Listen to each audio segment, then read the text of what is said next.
أعوذ بالله من الشيطان الرجيم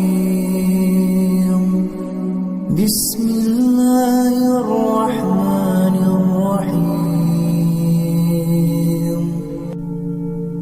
الله لا إله إلا هو الحي القيوم یہ اللہ کی توحید کا بیان ہے، یعنی اللہ واحد ہے، اس کا کوئی شریک نہیں اور صرف وہی عبادت کے لائق ہے۔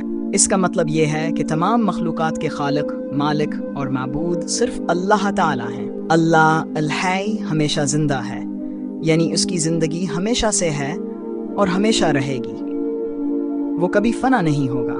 القیوم کا مطلب ہے کہ وہ سب کو قائم رکھنے والا ہے، ساری کائنات اس کی قدرت کے سہارے قائم ہے اور ہر چیز اس کی مرضی سے وجود میں آتی ہے۔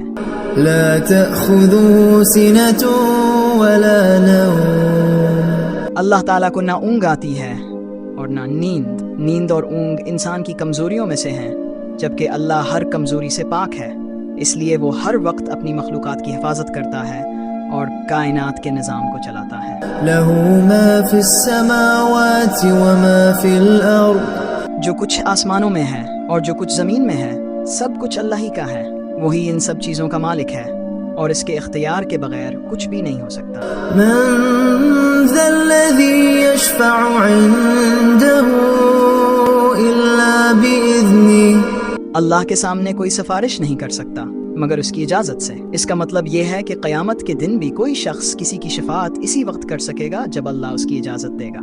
يعلم ما بين أيديهم وما خلفهم اللہ جانتا ہے جو کچھ لوگوں کے سامنے ہے یعنی حال، اور جو کچھ ان کے پیچھے ہے یعنی ماضی اور مستقبل۔ وہ ہر چیز کے علم سے مکمل طور پر باخبر ہے۔ ولا يحيطون بشيء من علمه إلا بما شاء انسان اللہ کے علم کا احاطہ نہیں کر سکتے سوائے اس کے جو وہ چاہے، یعنی انسان اللہ کے علم کا مکمل ادراک نہیں کر سکتے، اور اللہ جو علم چاہے اسی قدر انسان کو دیتا ہے۔ وسع كرسيه السماوات والأرض اللہ کی کرسی آسمانوں اور زمین کو محیط ہے۔ کرسی سے مراد اللہ کی عظمت و قدرت ہے جو کہ کائنات کے تمام امور کا احاطہ کرتی ہے۔ ولا يؤوده حفظهما وهو العلي العظيم ولا يؤوده حفظهما، اللہ تعالیٰ کو آسمانوں اور زمین کی حفاظت کرنا مشکل نہیں ہوتا۔ یہ بیان کرتا ہے کہ اللہ تعالیٰ کی طاقت لامحدود ہے اور اسے کسی چیز کو سنبھالنے میں تھکن محسوس نہیں ہوتی۔ اللہ تعالیٰ اپنی ذات، صفات اور قدرت میں سب سے بلند ہے۔ اس کی بلندی صرف جسمانی طور پر نہیں ہے بلکہ وہ علم، قدرت اور حکمت میں بھی سب سے بلند و برتر ہے۔ وہ ہم مخلوقات کی ہر چیز سے ماورا ہے اور کسی بھی مخلوق کی سطحیہ درجہ پر نہیں آتا۔